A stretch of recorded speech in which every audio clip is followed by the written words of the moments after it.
So good evening, guys. We will start the session in next 5 minutes. We will wait for other students to join, and we will be solving the assignment problems.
So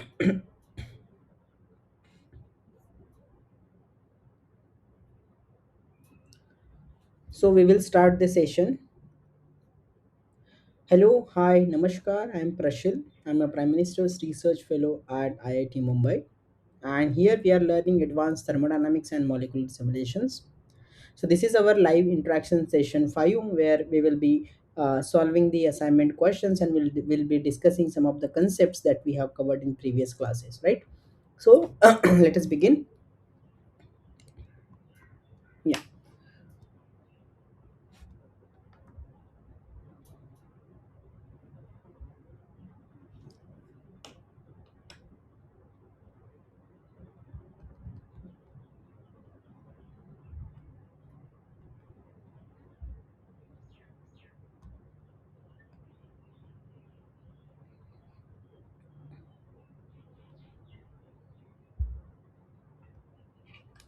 So this is our question 1, that is from one of the assignments that you have submitted, and we will be discussing the solutions for this, right? So the question is there on your screen, and it is asking you what is the maximum value of a function, and we need to find out the maximum value again with respect to some constraints that are given. So from the mathematics that we have studied, we know that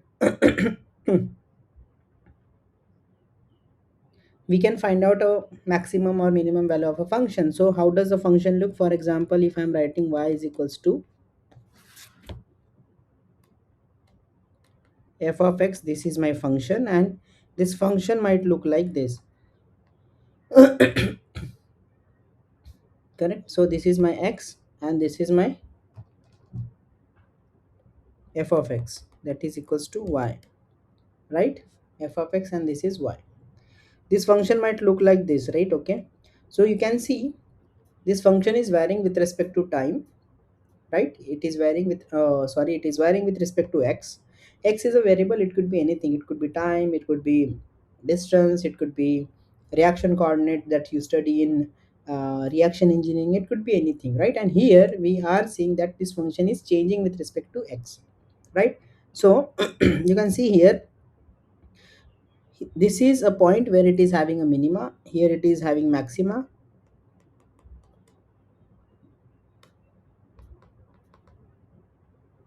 maxima, minima, again there is a maxima.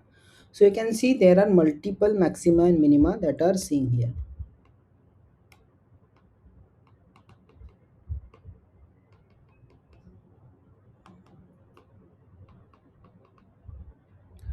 And why are we calling it as maxima or minima? You can see this is the function. In this function you can see these values, these values here, they denote the maximum value of a function or the minimum value of a function. You can see this is the maximum value, the function is not crossing that value, and this is the minimum value, the function is again not crossing this value. That means these are the locations which are extreme in that function. So to get that value, what we do, we know from the undergraduate mathematics that we studied, to get a maximum or minimum of a function, we calculate df by dx, right? So you can see at each and every point we take slope. Here you can see slope is negative. At each and every point we will take a slope, and we will see here the slope is negative, here the slope is positive, correct? And at this point you can see slope is equal to 0. So whenever there is an extrema point, that is maxima or minima, you can see the slope. That means how f is varying with respect to x, that is f at x2 minus f at x1 divided by x2 minus of x1. That is what we are seeing, how the function is changing, right? Divided by how x value is changing, that is our independent variable, right? And here we are seeing that that is giving us, but here one thing that we need to note, that limit this dx, whatever we are taking difference, should tend to 0. That means we are taking over a very small value of a dx, right? So this is df by dx, that gives you the slope. And here you can see when we calculate this value at this location, when we calculate at this location, right, it is positive, it is negative and positive, right, respectively. But At this location it is 0, that means it defines the position of maxima or minima, right? So in this curve you can see there are multiple maxima and minima locations, correct? Multiple maxima and minima locations are present, and that's why if we want to specifically target a particular maxima or minima, we can give a constraint. For example, here I can add one more term, that okay, x value should be from this to this, or x plus y is equal to some value, so that we can specifically target that particular maxima or minima that we can call as extrema, correct? So with respect to that constraint, if we solve, we are getting a particular extrema. If we just solve the normal equation without any constraint, we will get all the maxima and minima. We will get all maxima and minima. So the point here is, the question it is asking for a particular function with respect to constraint. This we have solved without constraint, right? Which will give you a general thing, right? General location of x at which we see the maxima or minima, but we do not want that, we want a specific one. Now how to differentiate this also we studied in our undergraduate and 12th standard, that how to confirm whether that extrema is a maxima or minima, right? We also need to take double derivative, sorry,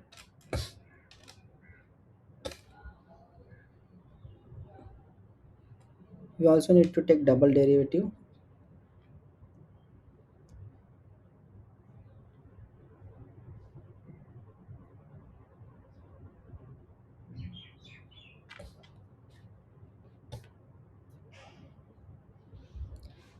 That means I don't know why this is happening multiple times.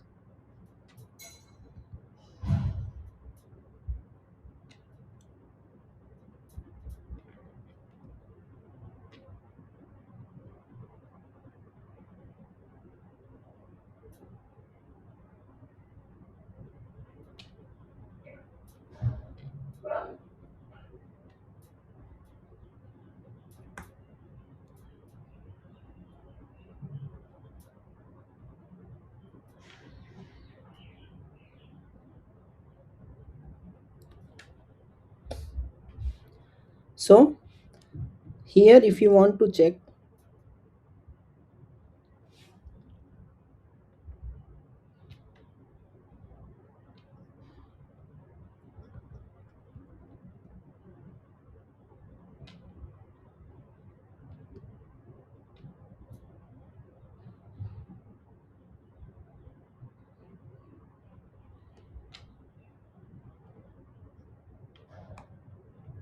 what we do here, we calculate double derivative, how df by dx is changing with respect to x, how df by dx is changing with respect to x.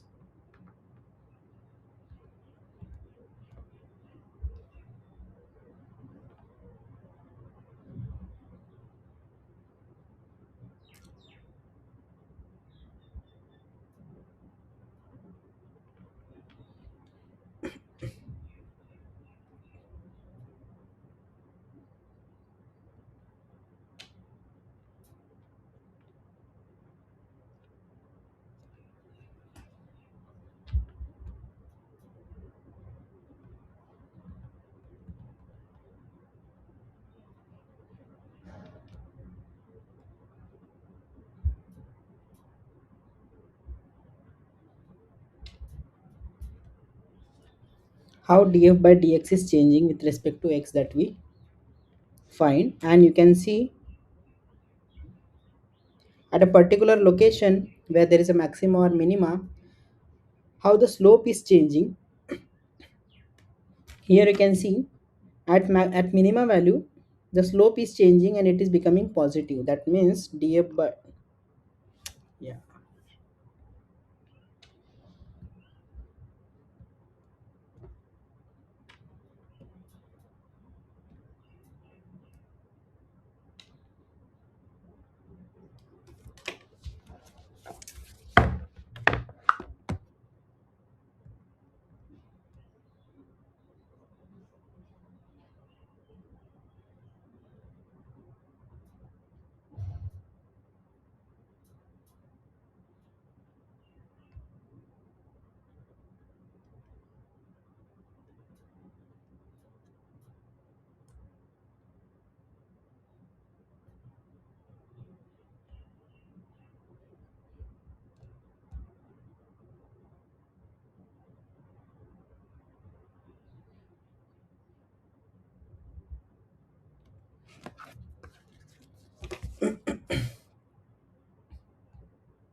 So how df by dx is changing, that you used to see, right?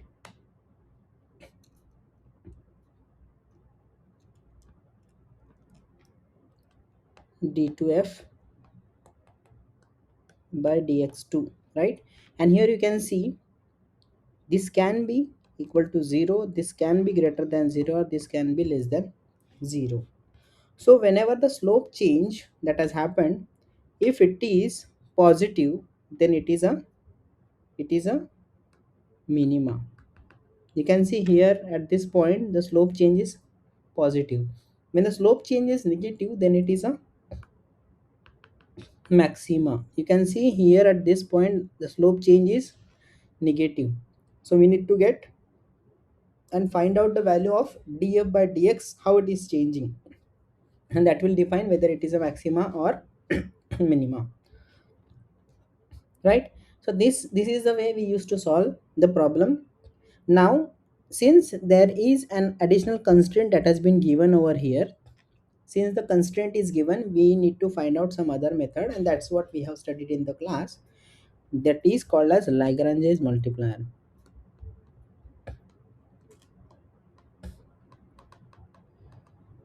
Correct. Here what we do, with respect to what and all constraints that are present, we are defining a factor Lagrange multiplier, and we are calculating the value of Lagrange multiplier, right? So what is the method? The method was, with respect to all constraint, we need to dxi plus, it should be minus lambda times del f by del x I is equals to 0, and this has to be there for all the constraints. So each, for each constraint there has to be one lambda value. Now using that, can we calculate can we find out the solution here, right? What xi is there, xi, so I will just write I is equals to 1 2 3, could be anything, and this is equals to the number of constraint. So with respect to each variable that we have, right, we need to calculate the value. So this should be dg, dg, correct? And we need to find out the value. So this is how it is. So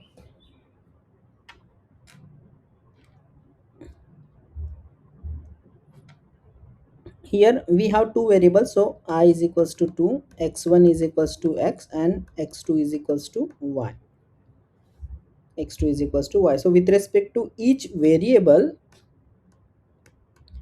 we have one differential equation. With respect to each variable, we have one differential equation. Now I'll just rub it.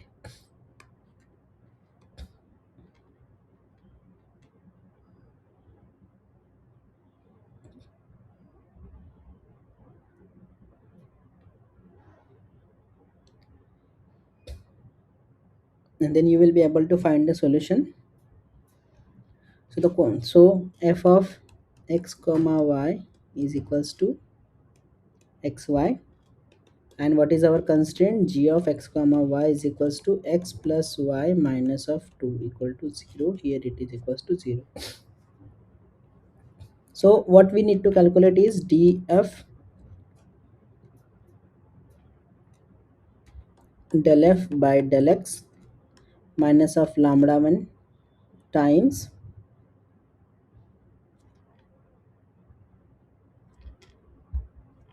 lambda 1 times del g by del x is equals to 0, and then del f by del y minus lambda 2 times del g by del y is equals to 0.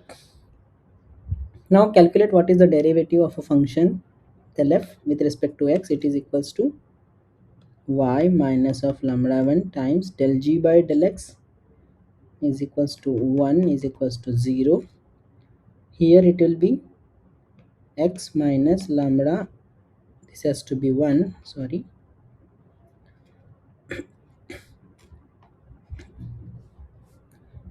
correct. X minus of lambda 1 del g by del y is again equal to 1 is equals to 0. So you can see x equal to y is equals to lambda 1 that we got, right? X equal to y is equal to lambda 1, and we know x plus y is equals to 2. So 2x is equals to 2, therefore we get x equals to 1, then y is equals to 1, lambda is also equals to 1. And what we need to find out, maximum value of a function. So for x equals to 1 and y is equal to 1, we are going to get the maximum value of a function, and f of xy then is equals to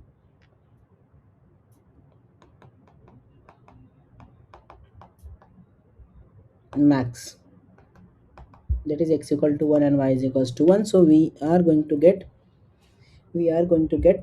1. So answer to the question is option A. Option A, that is what, maximum value of that function,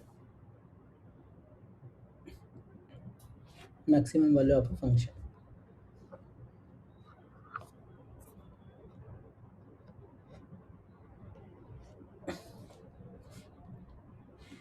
Then there is a next question, question number 2. It is again similar to what we did just now, right? We need to find out the value of Lagrange multiplier for this function. That means we need to find out the value of lambda that we also found out in previous question.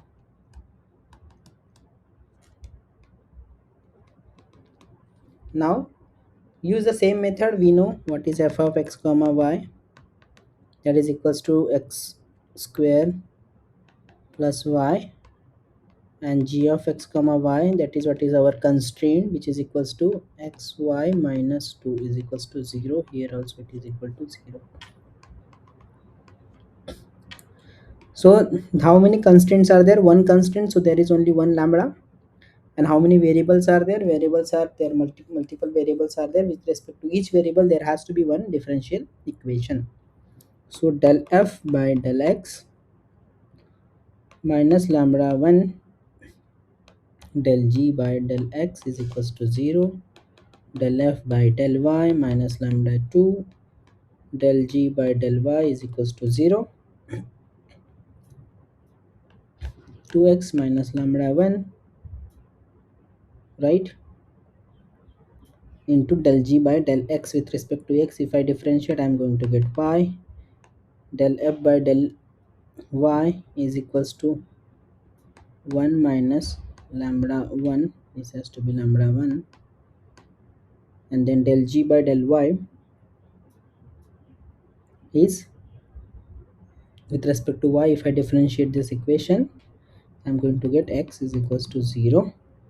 So you can see lambda 1 into x is equals to 1, x is equals to 1 by lambda 1, correct, right? Now x, from this equation what we get, 2x is equals to lambda 1 y. So x is equals to,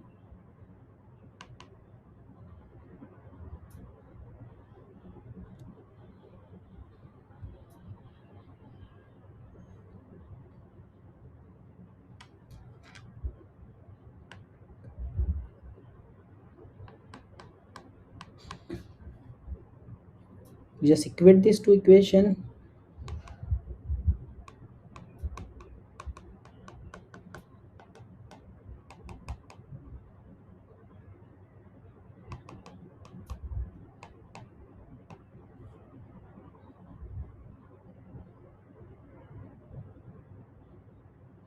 So from this equation you can get x is equals to So better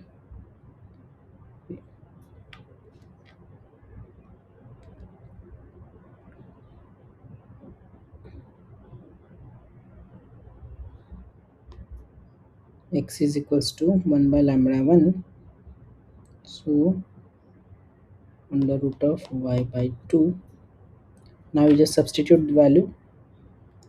Xy is equals to 2. That means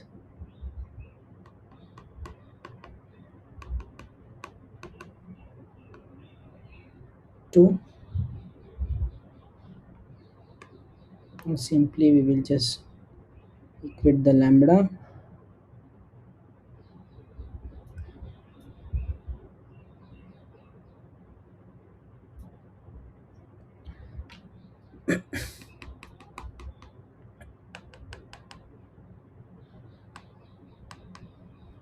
Therefore 1 by x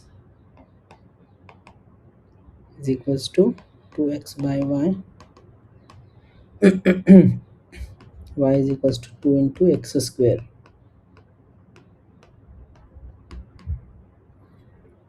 Now we know xy is equals to 2.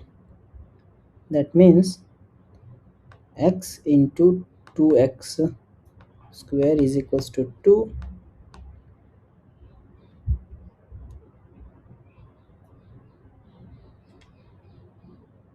right? X cube is equals to 1.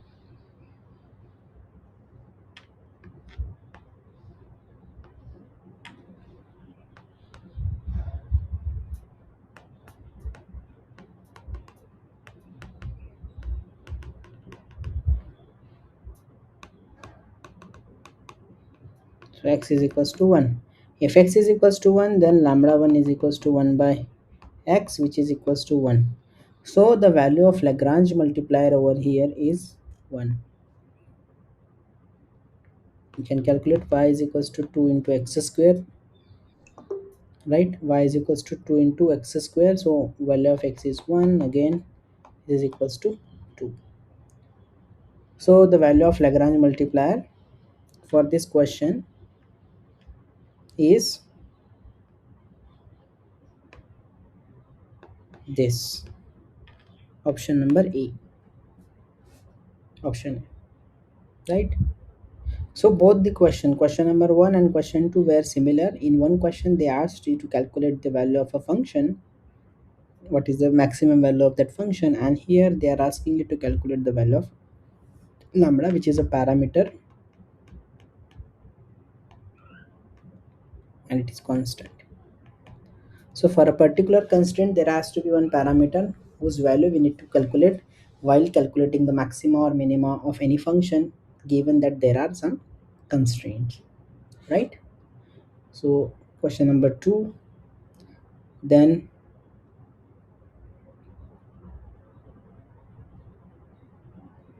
there is question number 3.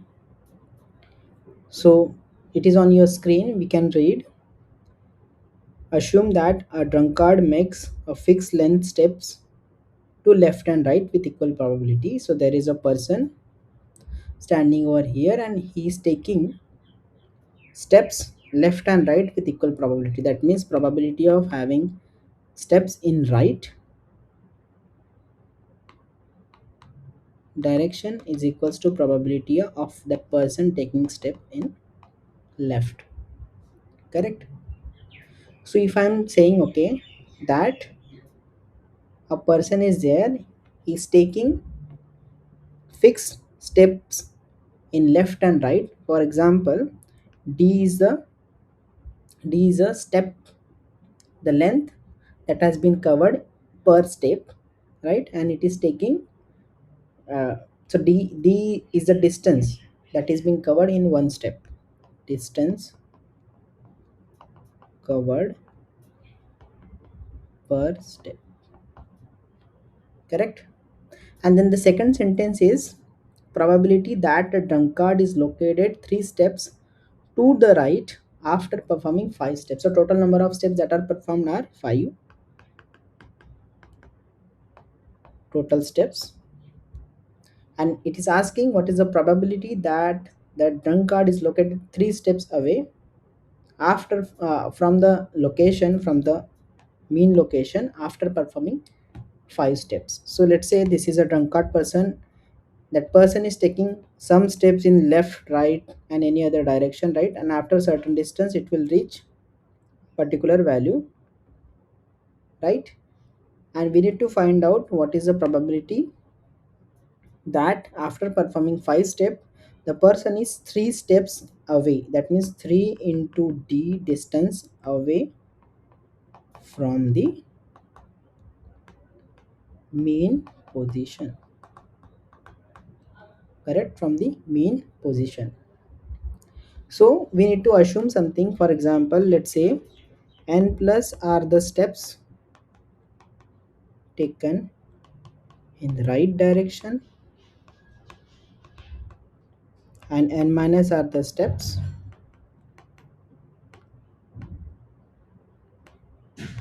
taken in left direction. So total number of steps, how many steps that the person has taken? Total number of steps are 5. That means n plus n minus is equals to 5. So this is our equation 1. Correct, total number of steps that are being performed by a person are given here. Second equation, after performing these many steps, it is saying that the person is 3 steps away from the mean location. That means these many steps in x direction minus these many steps in y direction, left and right. The difference is 3 steps, right? 1, 2, and 3. The effective distance is 3 steps, that is 3 into d. So these are the two equations that we need to solve, right? These are the two equations, so that we will get number of steps that are performed by a drunkard person. So we can clearly calculate the value. So n plus is equals to 4, and that's why n minus will be equal to 1. 4 steps in the right direction, 1 step in the left direction. That means total distance that has been covered is 3. Correct? This is also being cleared using these values. Now with this we need to find out the probability, and it is given that probability of taking step in the right direction is equal to probability of taking step in the left direction. That means it is having two outputs, either it is left step or it is a right step. Such distributions are called as binomial distributions. Just like coin toss, if you toss a coin we either get head or tail, right, with equal probability. Similar to this, similar to that, this is a binomial distribution, right? We are having two outputs with equal probability. So again, giving you an analogy for coin toss, if I am tossing only one coin, then I may get head or tail, that is two outputs are there.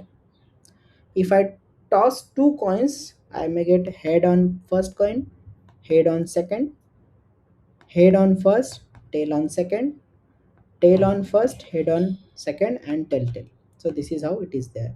Similarly, if I toss 3 coins, I will get 8 outputs, head, and so on, right? So what is happening, the outputs that I am getting after performing number of steps, right, after performing number of steps are increasing, and those are increasing with 2 raised to the power number of steps or number of coins that are being tossed. So since here we have taken 5 steps, so number of outputs would be 2 raised to the power 5, which is equals to 32, right? 32. That means first step, second step, third step, all steps are connected by and. Correct, connected by and. So 2 into 2 into 2 into 2, this is 5 times, right? And means all the steps are there. Correct. So with this, the total number of outputs we got, and we know from the basics that we covered in undergraduate and NPTEL standard, what is the probability of an event, it is equals to number of times that output is coming, output is coming divided by total number of output, total number of outputs, correct, total number of outputs. And from this question we got what are the total number of outputs. We need to calculate the probability. Now we need to calculate number of times the output is coming. And what is the output? Output is the person, the drunkard is located 3 steps after performing 5 steps. Total number of steps are 5 and the drunkard as is 3 step 5, and in this case we got that that person has taken 4 step in right direction, 1 step in left direction. That means out of total we have to select 1 step or 4 steps. And we know from the permutation and combination, out of 5 if I want to choose one, it is given as this, which is also equal to this. So if we find out, this will come out to be 5. Hence the probability that we wrote here, this is equals to 5 divided by 32. Total number of outputs are 32 and 5 times this condition will occur. 5 times this condition will occur, where out of total 5 steps, 4 steps are in right direction, 1 step is in left direction. So the answer to this question is option A. Option A. Correct?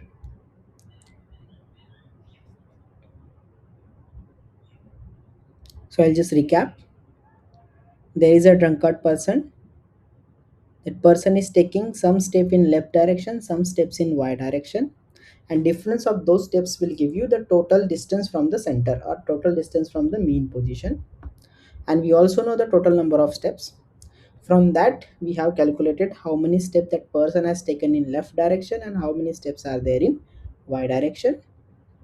Then we wanted to find out the probability for the steps that we have calculated out of total number of steps that are being performed.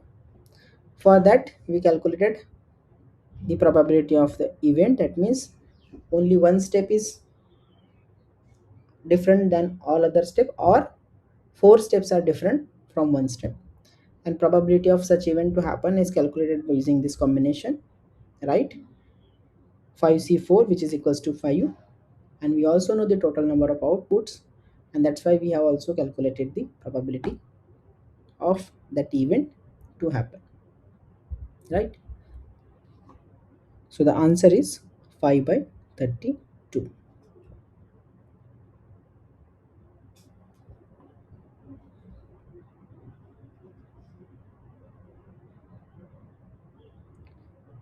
So with this, if there are no doubts in this question, we can quickly go to the next question. Try to solve this question.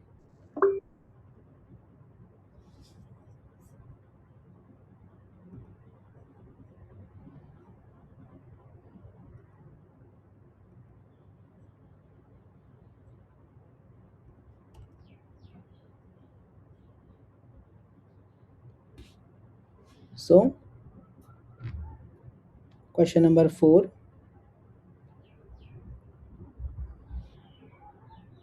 number of Lagrange multiplier in a minimization problem should be equal to. So this we have solved in question number 1. You can see question number 1 and 2. We know that the Lagrange multiplier has to be there whenever we solve a maximization or minimization problem.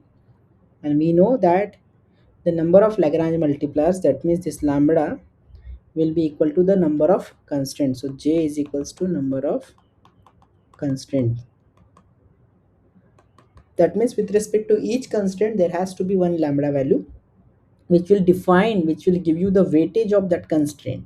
So there can be multiple constraint, 1 2 3, many constraint will be there, but generally in the case when there is a two variables are there, the constraint is 1, right, to get a unique solution, right? So The number of Lagrange multiplier that are present in a minimization problem should be equal to the number of constraints. So question number 4,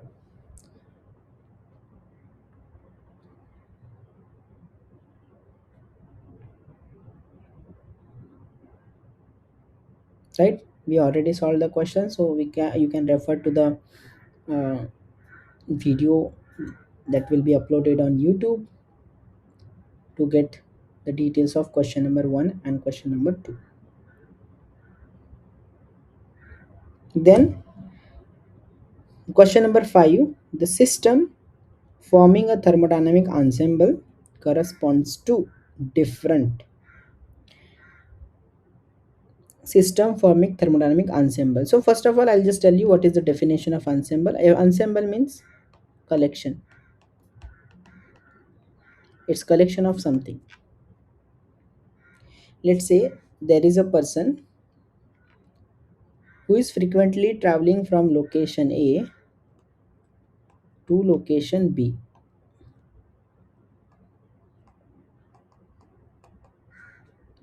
Correct? Location A to location B. And I want to calculate what is its average location. How many times it stays in A and how many times it stays in B. What do I need to do? What I'll do?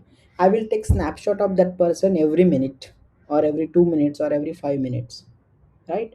Similarly, I'll take lots and lots of pictures of that person using camera, and then I'll find out whether that person is how many times that person is there in location A and how many times that person is there in the location B. Correct? So what do I need to do to get the average value? I need to take multiple snapshots, and based on that I will need to calculate, okay, what is the probability of a person staying at that location. Similarly, if I want to study a system where there are, for example, gas molecules which are roaming around, and I want to calculate what is its average density or average property, any property, what I'll do, I'll take multiple pictures of gas molecules at different location, right? And then I'll calculate what is the average position, and based on that I can also get I can get average properties. Similarly, I can take a liquid and I'll take multiple snapshots, and those snapshot I'll average over, I'll get a probability, right? Now the question is, if I take only one picture and I say, okay, this is the average value, is it correct? Obviously it will not be. For example, I take only one snapshot of this person and I'm saying that look, that person is staying at location A. That will give me a wrong value because I'm taking only one snapshot. So I need to take multiple snapshots, and over those multiple snapshots, which is a collection of snapshots, I need to calculate the average value. Therefore, a system forming a thermodynamic ensemble corresponds to different what? And these different snapshots that we have taken, pictures that we have taken, are called as micro states. Micro states. In a simple word, these are the snapshots that I have taken at different time interval. Those are referred to as microstates in thermodynamics. That's why whenever I am forming a thermodynamic ensemble, it's a collection of snapshots and collection of different snapshot. That means collection of different microstates of the system, right? So microstates of the system. But you can see, whenever I'm taking a snapshot, right, number of molecules of gas are changing? No, number of molecules are constant, volume is also constant, and then I can say temperature is also constant. So you can see these multiple properties are constants. That means snapshots are changing, but these properties are constant. Again, to give you this example, I'm observing only one person, whether he's staying at location A or location B, right? So number of person is 1. The space defined, right, it will that person will go from location A to location B, so volume is constant, and let's say room temperature pressure is there, and that's why these properties are constant. So These properties are constant, and snapshots I'm taking multiple times, right? So these pictures or the snapshots are microstate of a macro state. And what does that macro state corresponds to? NVT is equals to constant. And now what is NVT? Again, to give you an example, what we studied in undergraduate and intel standard, there are three types of system. For example, open system, closed system, and isolated system. Just to give you one example, isolated system, what was happening in isolated system? Energy exchange is equals to zero. There was no exchange of energy with the surrounding, therefore energy is constant. What is happening if the energy is constant? And second term that we studied is mass transfer is equal to zero. That means number of molecules are constant, right? Energy is constant, molecule is constant, and the system which is isolated, its volume is also not changing, right? So that's why delta v is equals to zero, and that's why volume is also constant. So the systems are called as NVE systems. NVE stands for micro canonical. So if I'm observing an isolated system, which is my system under study, if I take the snapshots, in all the snapshot, these things will be constant. These things will be constant. What is changing? The location of the particles is going to change in the box, right? So macro state is NVE, correct? That system. And micro states are the different snapshots at different time interval I'm taking. Similarly, for an open system or closed system, again closed system, mass transfer is equals to zero, so it is n is constant, right? Energy is exchanging with the surrounding, energy is being exchanged with the surrounding. That's where if I exchange the energy, if I take a coke bottle from the freezer and keep it at room temperature, what will happen? Energy will exchange with the surrounding and temperature will be constant. So T is equals to constant, energy will change, and volume of that coke bottle is also constant. The coke molecules are not going outside, so number of molecules constant. So that system is called as NVT system. This is referred to as canonical canonical system or canonical ensemble, I should say. So what is happening? We can see here it's a collection of microstates, multiple snapshots of that particular system, and these are also called as configurations of molecule, right? When I take a snapshot, at that time the location of particles is there. If I take another snapshot, location will change, and location will change in different snapshot. That means those are multiple configurations of the system. For example, if I'm a person, if you want to study my properties, you need to take pictures of mine. Sometimes my hands are like this, sometimes my hands are like that, right? So multiple snapshot corresponds to multiple configurations of me. That means multiple microstates, right? So option number A and B are correct. You can see controlled variable. What are the control variables? Here NVT are control variable, NVE are control variable. So control variables are same, those are not changing. That's why this is wrong. And surrounding conditions are not constant, right?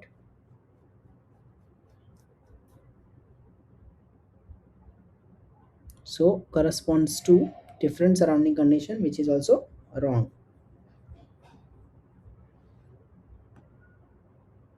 right? So this is about question number 5.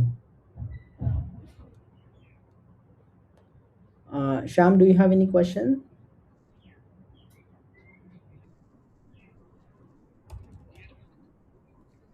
Just a minute, I'll just connect. Yeah. Hello. Yes.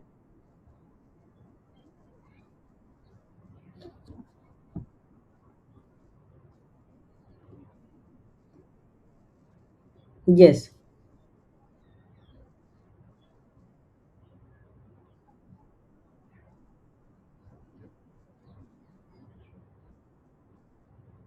Yeah.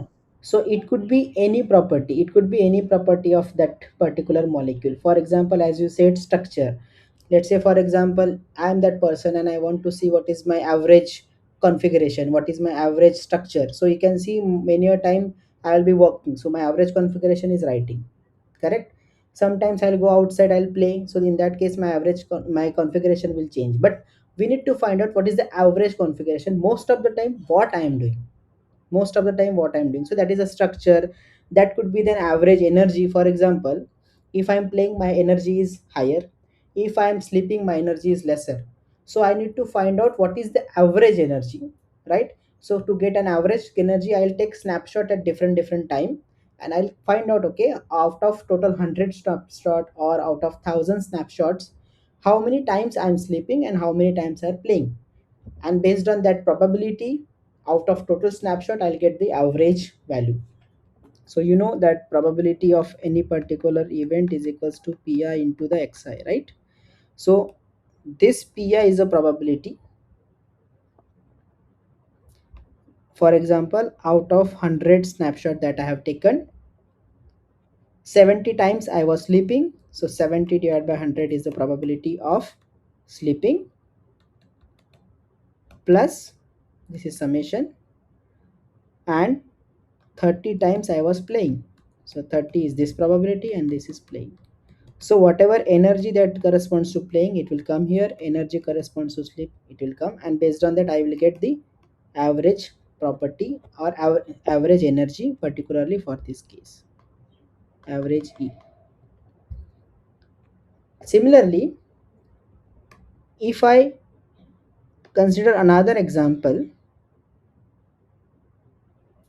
I have oil and water mixture.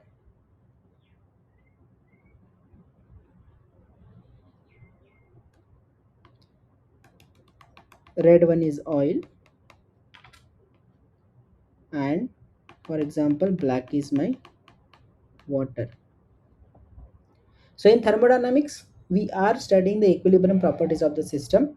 If I let this system equilibrate, after 2 days, 3 days, 5 days, or long time, when the system reaches equilibrium, you will see that oil will be separated from water. And here I want to study what are the average properties, what is the density of oil, what is the density of water. So I'll take multiple snapshots of molecules of oil and molecules of water, and I'll calculate what is the volume that corresponds to oil, what is the volume that corresponds to water, and I know what is the volume, I know what is the number, I can calculate what is the density of oil and what is the density of water. So any property that we wanted to calculate, we need to associate a probability with it, and based on that we can get the average property. I cannot say that if the system is evolving and I'm taking snapshots there, right? So that is the system in transition. Here we are studying system in equilibrium. When it reaches equilibrium, we will take multiple snapshots, calculate the probability of existing in that particular state, and then associate particular property with that, so we get the average property. Yeah.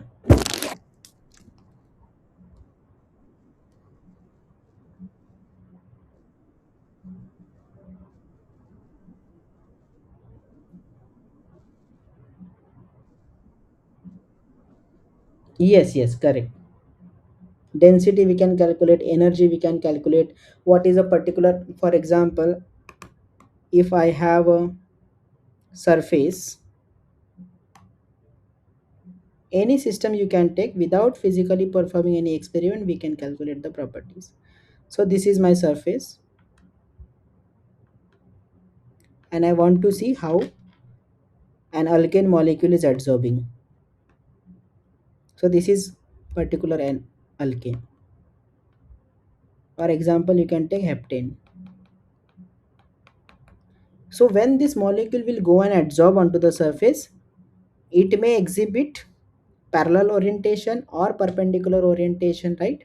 So I'll perform simulation, I will equilibrate the system, and I'll take multiple snapshots. multiple pictures, right? And in those multiple pictures I will find, for example, n times the orientation is parallel to the surface, n1 times, n2 times I will find the orientation is perpendicular to the surface, like this one, parallel to the surface is like this one, or some inclined orientation like this. So n3 times I will get inclined orientation, right? And I know what are the total snapshots I have taken. So depending on that, just like what I did for energy, summation of pi xi is equal to probability average probability. So n1 divided by total n steps into parallel orientation plus n2 times n2 divided by n1 into perpendicular orientation, and so on. So it will give him the average. So which and all is what and all the orientation is having higher probability will be having higher weightage, and it will give you the most preferred configuration, most preferred orientation of that molecule. So this is about orientation. And why this orientation is important? Because if you know the orientation of that molecule, you can calculate the surface area that has been covered by the molecule under the surface. And if you want to coat a particular material onto the surface, you will get an idea what is the amount of chemical that you need to add, so that you can say, okay, I want a monolayer coverage or multilayer coverage in various types of adsorption isotherm that you get in real life experiments. So this orientation is important. Yeah.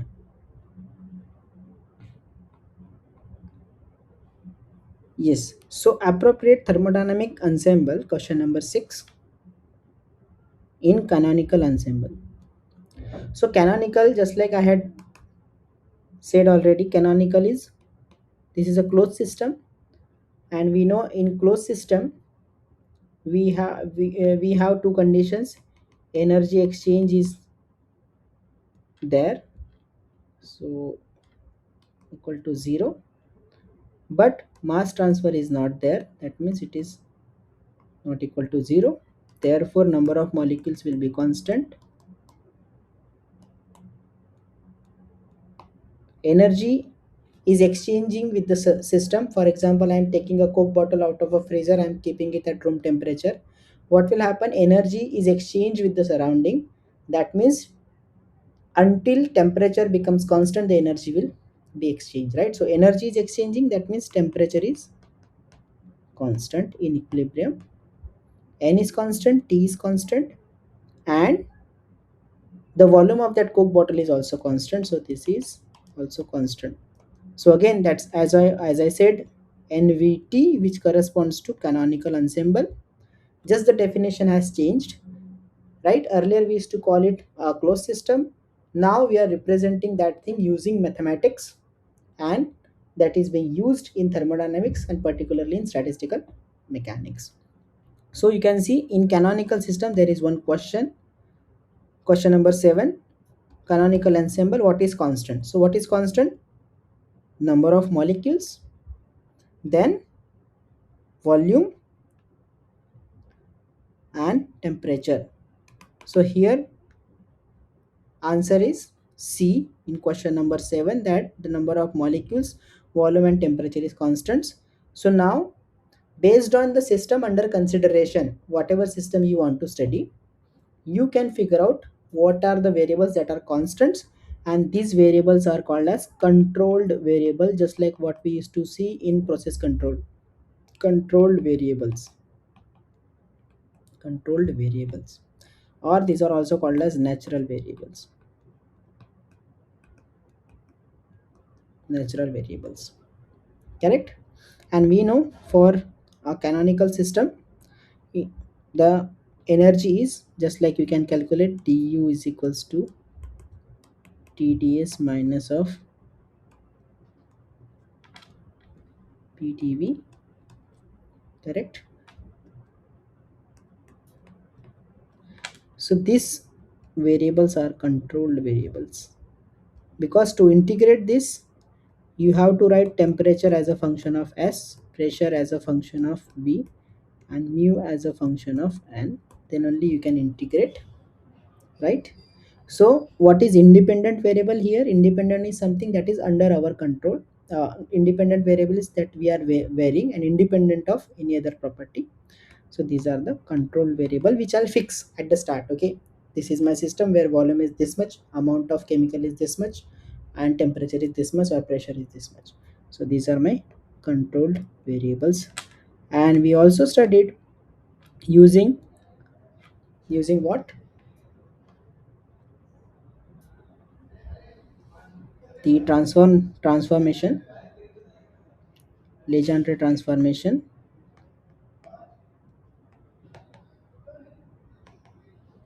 We can convert, we can change the controlled variable. For example, you can see I am writing entropy as a controlled variable.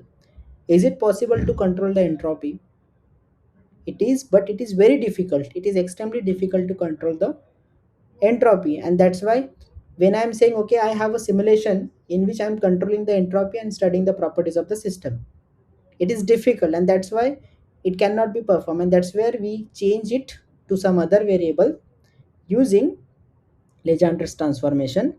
So when I take a Legendre transformation, it will be minus of s dt. So t will be replaced with s, right? And when I do such change, the slope changes. That means this slope becomes negative, minus s dt minus p dv plus mu dn. So what is controlled variable now?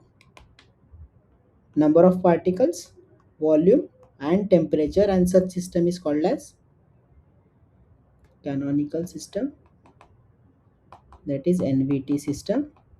And this is equals to df, or we can also refer to as dA, which is Helmholtz free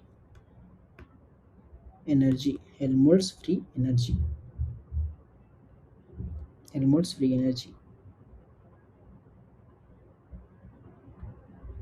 So it is NVT system. Similarly, you can also go with NPT system. What is NPT? Number of particles are constant, pressure is constant, temperature is constant, right? And how will you control the pressure? If you want to control the pressure, you have to exchange the volume, just like the piston cylinder arrangement that we used to study in our tail standard. So this is my NPT system, where volume of the system has to change to keep the temperature, to keep the pressure constant. So in that case, we have to take one more Legendre transformation, minus of sdt. This time I will take Legendre transformation here because I want pressure there. So slope will change to positive v. V will change with, so this is mu dn.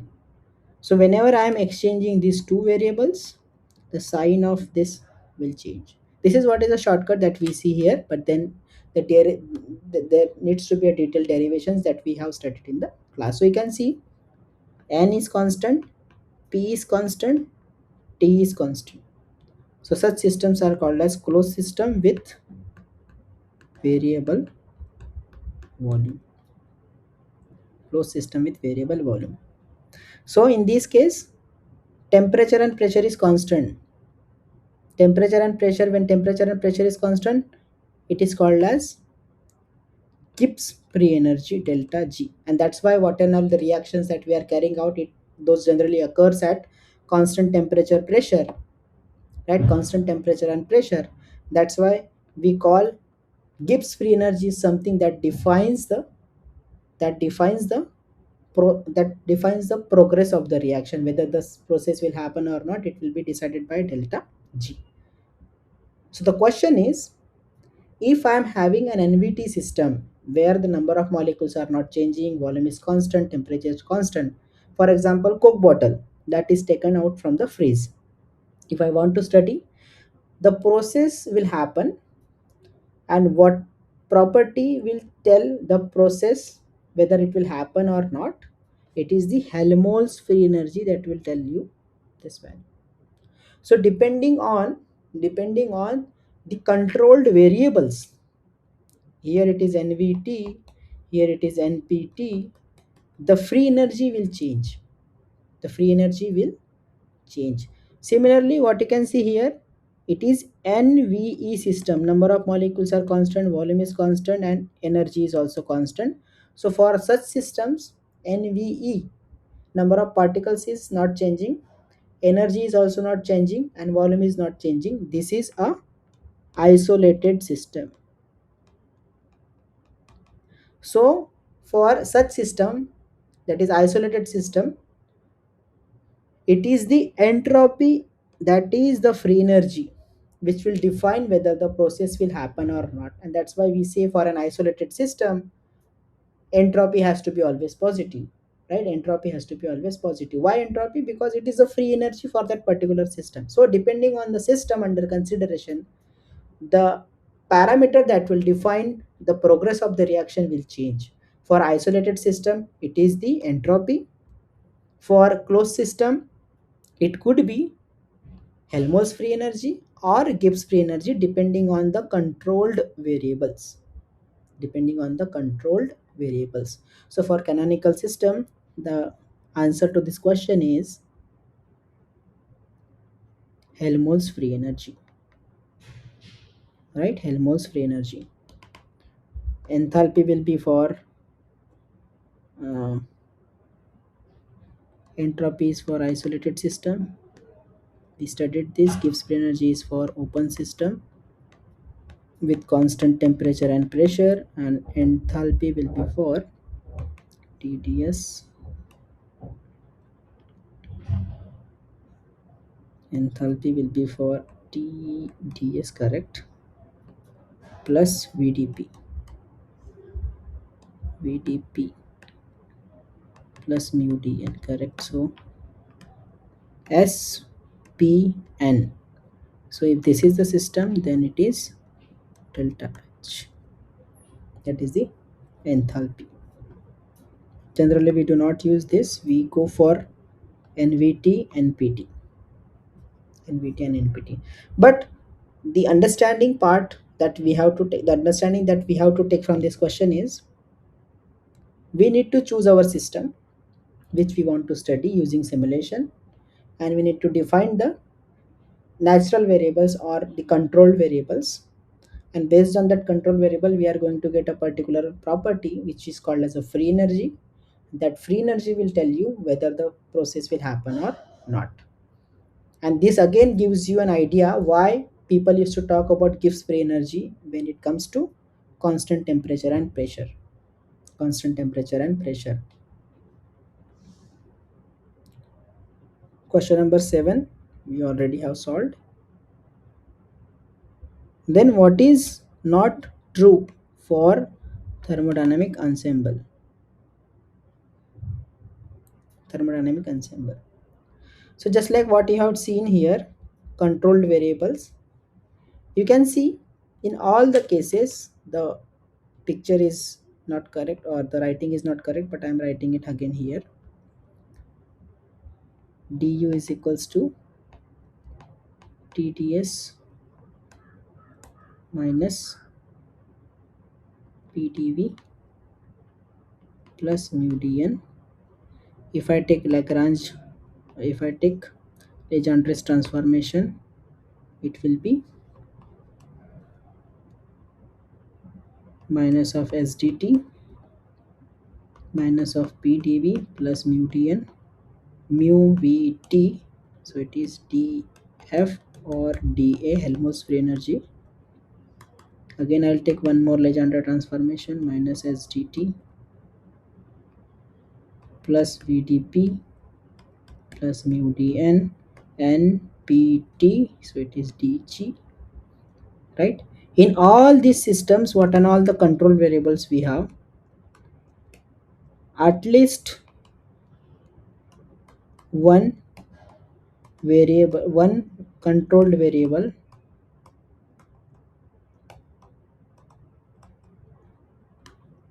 is extensive. You can see number of particles is an extensive property, right?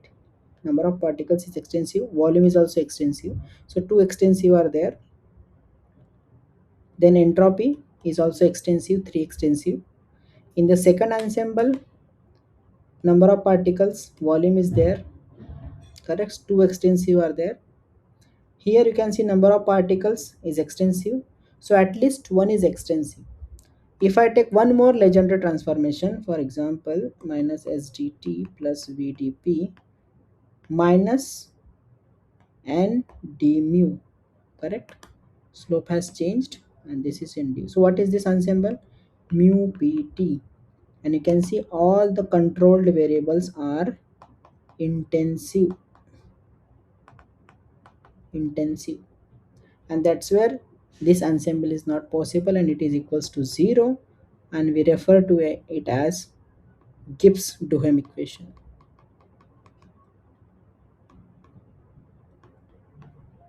Gibbs-Duhem equation. That is not possible. So that's why at least one variable should be extensive. All possible configurations of the system should be a part of ensemble. Yes, what and all snapshots that we took should be a part of a particular system. All possible configurations should be a part of ensemble. So this is also correct. The control variables must fluctuate. Okay, this is wrong.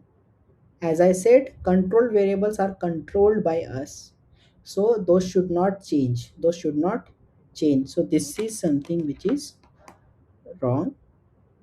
Both the entropy and temperature cannot be controlled variable. You can see in first example here d mu, entropy is the controlled variable and temperature is fluctuating. In second case, temperature is controlled variable, entropy is fluctuating. That means both cannot be controlled variable. You cannot get ds and dt together. It can be sdt or tds. Both cannot be controlled variables. So this is correct. So the question is, what is wrong? So wrong is option C. Controlled variables should fluctuate. That is wrong. That means controlled variable should be always constant. That is question number 8.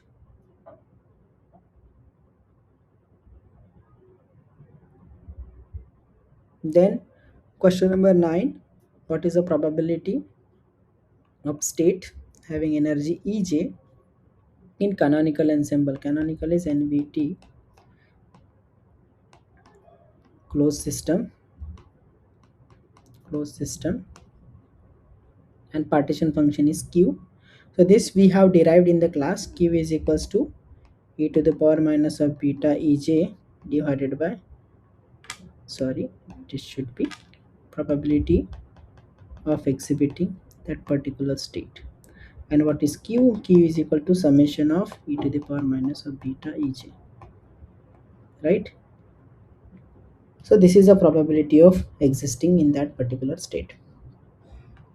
Just like we had studied last time, we wanted to calculate what is the energy when I am sleeping and what is the energy when I am walking or when I am running. So energy is different, and if I want to calculate the average property, first of all I need to get what is the probability of a particular state, right? And that has corresponding energy, and this is the probability of that energy divided by summation of all the probabilities, sleeping plus walking plus running and all that will come here. So this is the probability of exhibiting that particular state, right? And you can see the physical significance here. If Ej is high, that means P of Ej is equals to less. That means are high energy states are difficult to occupy, right? Difficult to occupy. That means the probability of exhibiting higher energy states is less. That means system will always try to minimize the energy. And what is this energy? This is the free energy. And what is this free energy? This free energy is different for different systems depending on what is the controlled variable. I'm again referring to as controlled variable multiple times. So controlled variable will give you free energy, and that free energy has to decrease for the process to happen. So option this A is correct. Option A is correct. That is giving you the probability of exhibiting that particular state. Now the question should come into your mind, whenever I'm saying free energy has to be lower, it should decrease. Why entropy we want to increase? We want entropy should increase. That is the question you should think about. We will discuss that in next class. Right? So again, answer will come from these three equations that we studied. Free energy always has to decrease.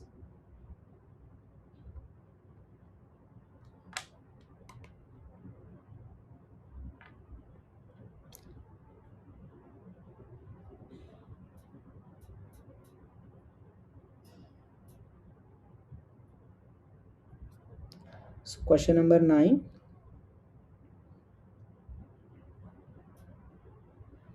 Then question number 10, which is the last question of the day. There are two systems, A and B. Each is having a partition. A and B systems are there which are in close contact. A, this is B. These are in close contact. That means they should exchange energy with partition function Q and QP. What is the partition function? It is just the summation of all possible probabilities associated with each event: sleeping, running, walking, jogging, all. And then there is corresponding energy. You just substitute in this formula, sum it over, you will get Q. That is called as partition function. Now it is asking QA is the probability, QA is the partition function of system A, QB is the partition function of system B. Probability that the system has energy EJ and system B has energy EKB. So for example, I am writing the partition function probability over here. Probability of system A having energy EJA is equals to e to the power minus of beta EJA divided by Q A, and probability of system to have energy EKB is equals to e to the power minus of beta EKB divided by QB. So I want system A to be in this state and I want system B to be in this state. I want both the systems to exhibit a particular state. That means whenever I am having two independent events A and B, what is the probability of the combined event? It is P of A and B is equals to PA into PB. That is multiplication. So here we need to multiply these two probabilities to get the probability of the entire hybrid system. That probability of system A to exhibit energy EA and system B to energy EB.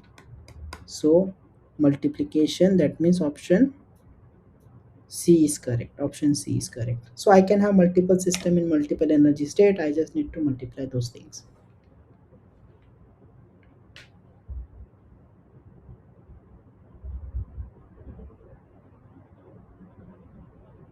So this is about question number 10. So that's all for today's class. We have covered these questions and we will meet on Tuesday and we will be solving some more questions that are related to the thermodynamics. So if there are any questions you can ask, and I'll be trying to solve those questions. So I'll be trying to answer those questions, and if there are no questions we can close the session. Yeah.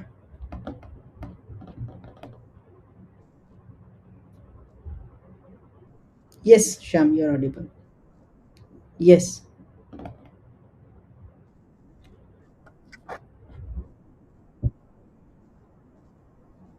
Mhm.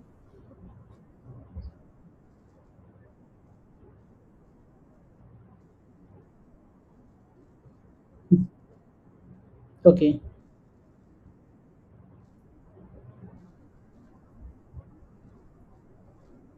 Yeah, yeah, you can contact. Yeah. Yes, I am a PhD student, currently in final year, and what and all I am doing right now, all these things I am using in my research. So it is quite habitual to me to solve these types of question and use these principles, what and all I am teaching here, in solving some of the problems that are of importance. Yeah.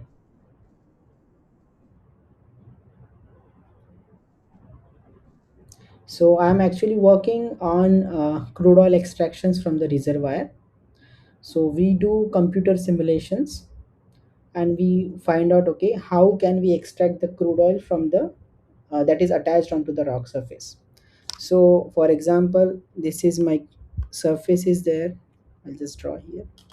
This is my rock surface, which could be any rock.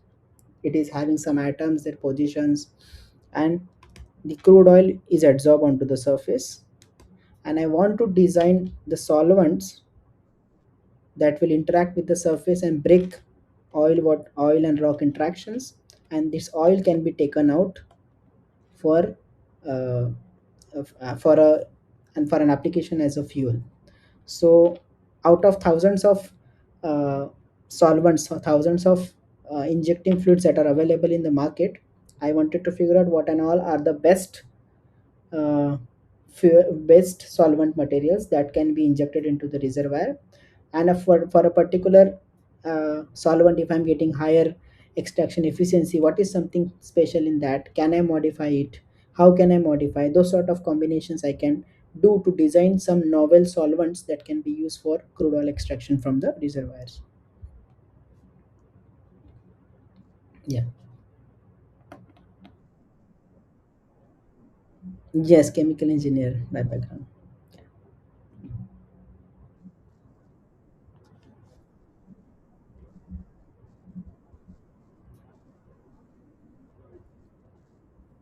Yeah, I'm from IIT Mumbai. But then when I started performing those simulations, it is the only material that is available on YouTube, and it is the only material which gives you the initial touch. What is statistical mechanics? How can we use simulations to predict some properties? Right, all those things. So whenever you start doing simulations, you have to go through this lecture. So I also started in my first year with these lectures only. Yeah. Yes, same NPTEL course. And right now I'm a TA and I'm teaching to the students here. Yeah.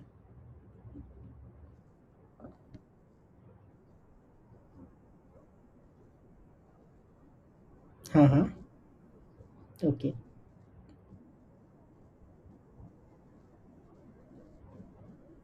Oh, nice. Mm-hmm.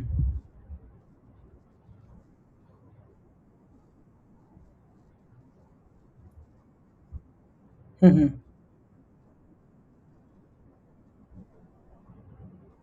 Mm-hmm. Oh, okay. Yeah. Yeah, I know. IDP. Yeah, yeah, it is of importance, and people do simulations to predict the properties of those proteins. Yeah.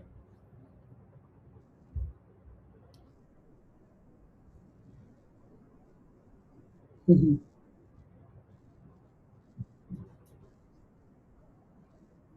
Okay. Mm-hmm. Yeah.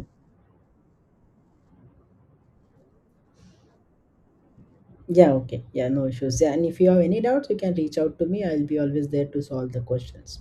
Yeah, to solve some doubts that are related to molecular simulations. So indeed, whenever you learn how to do simulations, it is applicable everywhere. For example, I showed you here. I'm working on rock and oil. That rock can be a protein, and oil can be a ligand, right? I can study their interactions.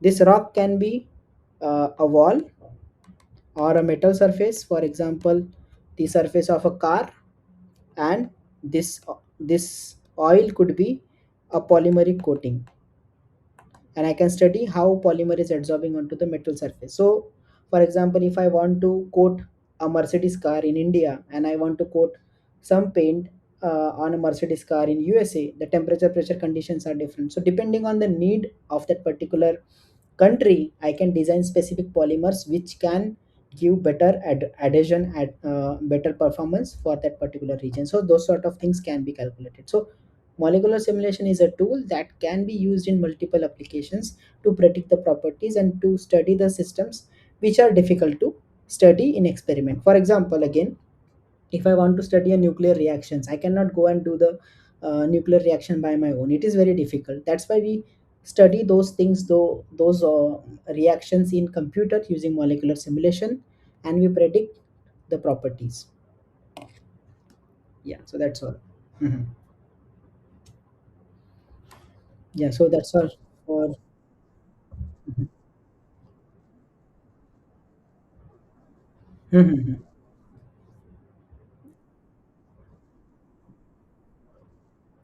Yes, yes. Okay, no issues. Yeah, we'll meet in the next class then. We'll be solving some more questions Tuesday. Yeah, yeah. Okay. Thank you. Thank you, Sean. Nice to talk.